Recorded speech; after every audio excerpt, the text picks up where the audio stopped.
Hey everyone, and welcome back. Today we're going to be taking a deep dive into The 4-Hour Workweek. It's a classic. Yeah, by Timothy Ferriss. Big in the entrepreneurial world. Absolutely. And we're really looking at this book from the perspective of, entrepreneurs who want to build successful businesses. Yeah. So we're going to be focusing on the principles that can help someone achieve success. Yeah. Not just working less, but like really designing a business Right. that fuels your dream life. It's a roadmap to escaping the 9-to-5 Totally. and building a life that prioritizes freedom and fulfillment while building a thriving business. And he kicks off with this concept of the new rich. Yeah. And what's so interesting about it, it's not just about having millions of dollars. Right.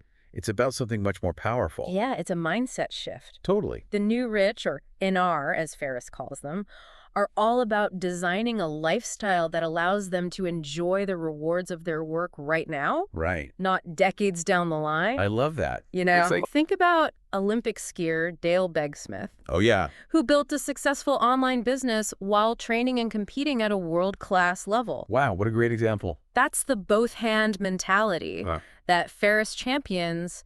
You can pursue your passions and build a profitable business. At the same time. At the same time. It flips the script on that whole, Grind. Yeah, work until you're 65 and then finally enjoy life. Exactly. But you know what? Fear can be a major roadblock for a lot of people. Absolutely. On the path to entrepreneurial success. Totally. And that's where fear setting comes in. Okay, I love that. Ferris presents this brilliant technique for dissecting and dismantling your fears, those nagging doubts that keep you from taking those crucial leaps. Right. What's the worst that could happen if you launch that product? Yeah. Quit that job or finally take that risk. Right. Define the absolute worst case scenario. Yeah. Figure out the cost of inaction and then start taking those small steps to move past the fear. He tells that great story about Hans, Oh, yeah. the lawyer who ditched his career. High-pressure career to start a surf company in Brazil. Oh, on. Talk about facing your fears head-on. That's amazing. It's a perfect example of how confronting those fears can lead to a more fulfilling life and a wildly successful business. And sometimes the scariest path is the one that leads to those rewarding outcomes. That's right. Okay, so we've kind of got the mindset shift. Okay. And we're tackling those fears. What about just the practical side of building a thriving business? Right. Ferris dives deep into strategic efficiency. Yeah.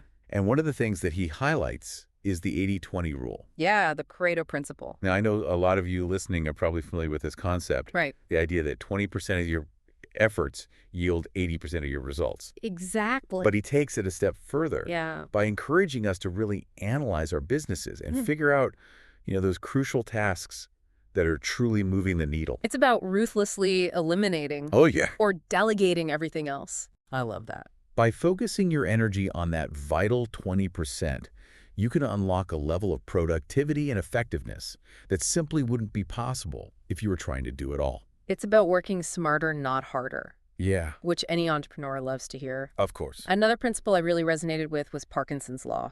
Uh-huh. The idea that work expands to fill the time allotted for it. Right. Remember those all-nighters we pulled in college? Oh, yeah. There's actually a strategic way to leverage that. Absolutely. By setting tight deadlines. Yeah. Even self-imposed ones. You create that sense of urgency that forces you to focus, work efficiently, and avoid getting bogged down in unnecessary details. Love it. Think of it this way. By mastering the art of the deadline, you unlock more time for strategic thinking. Yeah. The creative sparks that truly ignite your business. Okay, so we're prioritizing. We're setting those deadlines. Right. But how do we keep from getting swept away by all those distractions Yes. that come with running a business? That's where selective information consumption and laser-focused time management come in. Okay. Ferris offers a toolkit of strategies for taming the email beast. Yeah. Think checking your inbox just twice a day, Twice a day. Yeah. and setting up an autoresponder to manage expectations. I love that. But it goes beyond email. Yeah. It's about identifying and eliminating any activity that's sucking up your time without contributing to your core business goals. Especially as an entrepreneur, you're constantly being bombarded with new opportunities All right. and new ideas. And this is precisely where the book's wisdom shines. Yeah, It encourages you to take a step back and strategically assess how you're spending your precious time and energy. I love that. Are those activities truly aligned with your ultimate goals? It's about making those deliberate choices and taking control Exactly. and steering your business towards a destination that truly fulfills you. That's it. Now, one of the most intriguing concepts in the book is building a muse. This idea of a business or a product that generates income with minimal management, Right. freeing you up to pursue other passions. It's the entrepreneurial dream. Totally. Right. Yeah, Building a business that works for you, not the other way around. absolutely. And Ferris provides a step-by-step process for achieving that. Amazing. It all starts with identifying a profitable niche, Okay. testing product ideas with minimal investment, and then crafting a system that essentially runs itself through automation and outsourcing. He tells that story about Doug, Yeah. who created a successful online sound effects library. To illustrate the power of the muse concept, Yeah. Doug's business generates income with minimal involvement, freeing him up to enjoy life on his own terms. I love that. It's a perfect example of how you can leverage technology and strategic systems to create a business that supports your lifestyle rather than dictating it. But he doesn't stop at the muse. No. He also explores strategies for escaping the traditional 9-to-5 grind, whether that's through negotiating a remote work arrangement or building a location-independent business. Right. He even provides practical tips for proving your remote work productivity and convincing your employer to embrace flexible work arrangements. It's about crafting a work-life balance that truly aligns with your values and aspirations. And that leads us to the concept of mini retirements, Yeah. which ties back to that new rich mindset Right. we talked about earlier.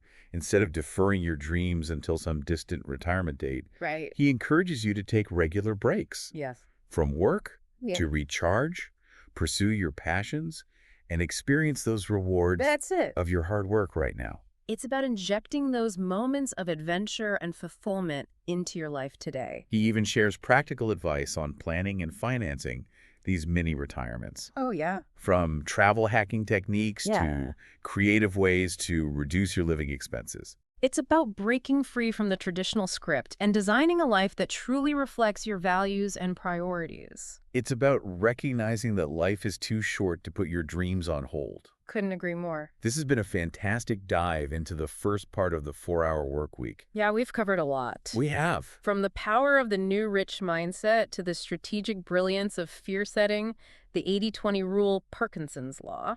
And the art of building a muse. It's clear that Ferris's book offers a blueprint for not just surviving, but thriving in the world of entrepreneurship. Yes. It's about working smarter, not harder, and designing a business and a life that truly fuels your passions and allows you to live life on your own terms.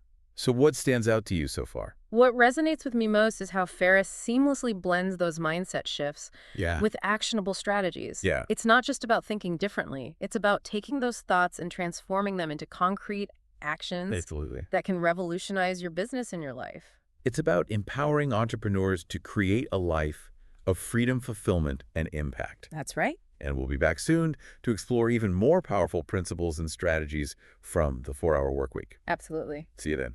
See ya.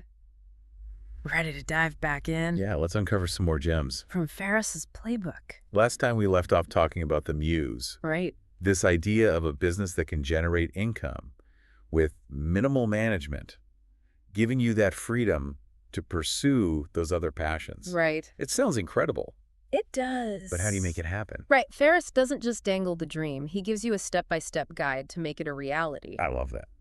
He starts by emphasizing the importance of choosing the right product. Okay, Finding a profitable niche. got it. Think of it like this. Okay, Look at what's already selling well. Check out magazines and see what kind of products are being successfully advertised. oh, that's smart. It's about filling an existing demand, not trying to create one from scratch. Makes sense. Leveraging those proven markets instead of trying to reinvent the wheel. And then what about micro-testing? Yeah. Like, you don't want to pour a ton of time and money into developing a product Right. only to find out nobody wants it. He recommends using platforms like Google AdWords to test your advertising copy and see how people respond. Oh, that's a great idea. Dipping your toes in the water Yeah. before taking the plunge. What about product creation? Yeah. He has some pretty unconventional ideas about that. He encourages entrepreneurs to think about repurposing existing content. Oh, interesting. Maybe you've taught a course, given a seminar, or have expertise in a particular area. Uh-huh. You can package that knowledge into a product that people are willing to pay for. That's a brilliant way to leverage your existing skills. Exactly. He also talks about the power of information products. Yeah, Which seem perfectly suited to this Muse model they are. because they're relatively easy to create. Yeah, and You're automate. creating something valuable Right. without dealing with physical inventory or shipping logistics. They're hard to copy as well. Okay, so once you've got your product, Okay. he dives into like the nitty-gritty of building a business that can run itself. Yes, he lays out this entire virtual business architecture. It's fascinating. It is. He talks about automation outsourcing and creating systems that minimize your involvement. That's right. He even provides like specific recommendations for outsourcing different tasks, Oh, yeah. from customer service to order fulfillment. Building a system that works even when you're not there. Are there any pitfalls? There are, Okay. and Ferris is upfront about them. Okay, good. He warns against offering too many options Okay, or making decisions that add unnecessary complexity. got it. It's about keeping things simple and streamlined. Streamlined, I like that. He also talks about setting boundaries with customers, Yeah, that's a tough one. even suggesting firing those high-maintenance clients who drain your time and energy. Oh, wow. It sounds radical, but it might be necessary to protect your sanity and your bottom line. So you're not just building systems, you're not just selling products. Right. You're building a system Yeah. that works for you. Creating a sustainable business Uh-huh. that can continue to generate income even if you're not actively involved in the day-to-day operations. He goes into a lot of detail about finding and managing virtual assistants, Yes. who he sees as a key part of freeing up your time Absolutely. and your energy. He even provides specific websites and companies Oh, cool. that entrepreneurs can use to find qualified VAs. Love it.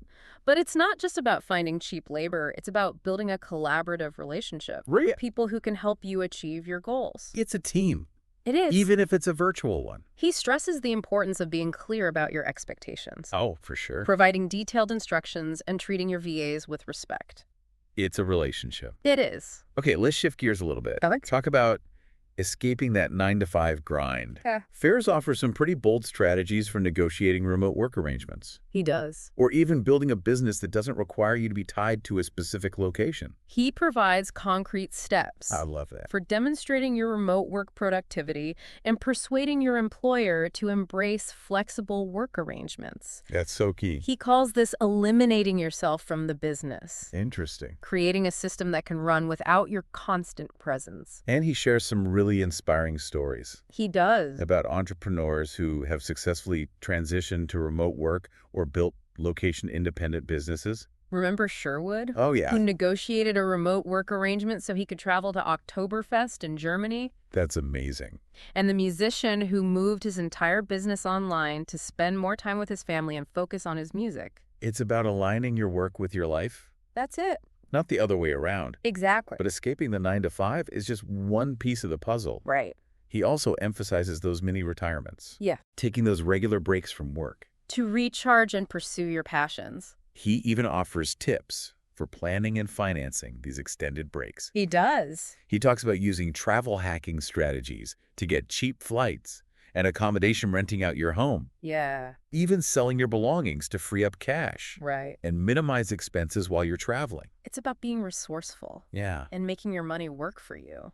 But those mini retirements are more than just vacations. Right. It's about gaining new perspectives, Yeah. learning new skills, and recharging your batteries so you can return to your work Yes. with renewed energy and purpose. an investment in yourself and your long-term well-being. But even with all this freedom Uh-huh. and flexibility that the 4-hour work week promises, he acknowledges that there can be challenges. Right. I'm curious to hear about those. Yeah. What kind of challenges does he address? He talks about the potential for boredom, the difficulty of adjusting to a less structured lifestyle, and even the existential angst that can come with having more free time. Really? He even opens up about his own experience with what he calls postpartum depression after escaping the 9-to-5. Wow, it's refreshing to hear him be so candid about those challenges. It is. It makes this whole concept feel much more relatable and human. It does, and he provides some really helpful advice for overcoming those hurdles. Like what? He talks about finding new challenges and pursuits, connecting with like-minded people, and even embracing the discomfort of not having a traditional job. Uh-huh. He stresses the importance of finding a new definition of work, something that brings you fulfillment and purpose, even if it's not a typical 9 to 5. It's about redefining what success means to you and crafting a life that truly aligns with your values and priorities. That's right. Let's go back to the mini retirements for a second. How does he suggest people actually finance these extended breaks? Well, of course, he emphasizes building a muse that generates passive income. But he also stresses the importance of reducing expenses and living below your means. Right. He even suggests selling or renting out your home to free up capital. That's a pretty bold move, It is. but it makes sense if you're serious about long-term travel or extended time off. Exactly.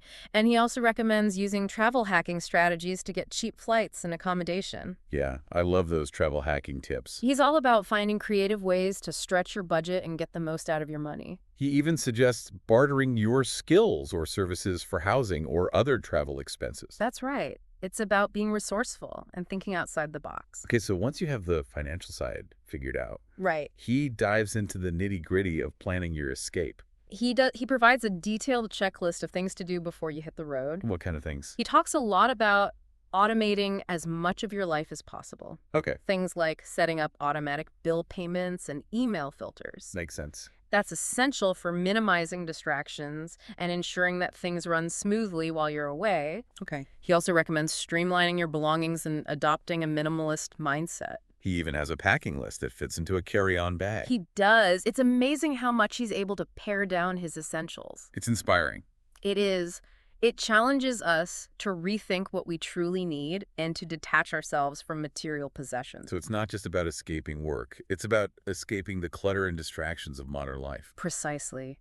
And throughout the book, Ferris weaves in these incredible stories about people who are living the 4-hour workweek dream. I love those stories. It's so motivating to see how they've designed their businesses and their lives to create the freedom and flexibility they crave. Those real-life examples are so powerful. They make these concepts feel much more tangible and achievable. They do, and they show that it's not just a pipe dream. It's a real possibility for anyone who's willing to challenge the status quo and make some bold choices. This book is a true game changer for anyone who's feeling trapped in the 9-to-5 grind or who dreams of a more fulfilling and flexible lifestyle. Couldn't agree more. It's packed with actionable advice, inspiring stories, and thought-provoking questions that will challenge you to rethink your assumptions about work wealth and what it truly means to live a successful life. Beautifully said, and I think one of Ferris's quotes perfectly captures the essence of what we've been discussing. Which one? What we fear doing most is usually what we most need to do. It's a powerful reminder that stepping outside of your comfort zone is often the key to unlocking extraordinary results. That's right. So if you're ready to dive deeper into the 4-hour workweek and explore these principles for yourself, you can find a link to purchase the book in the episode description. And be sure to subscribe to The Deep Dive for more insightful explorations of topics that matter to you. Thanks for joining us on this deep dive. It's been a pleasure. Until next time. See you then.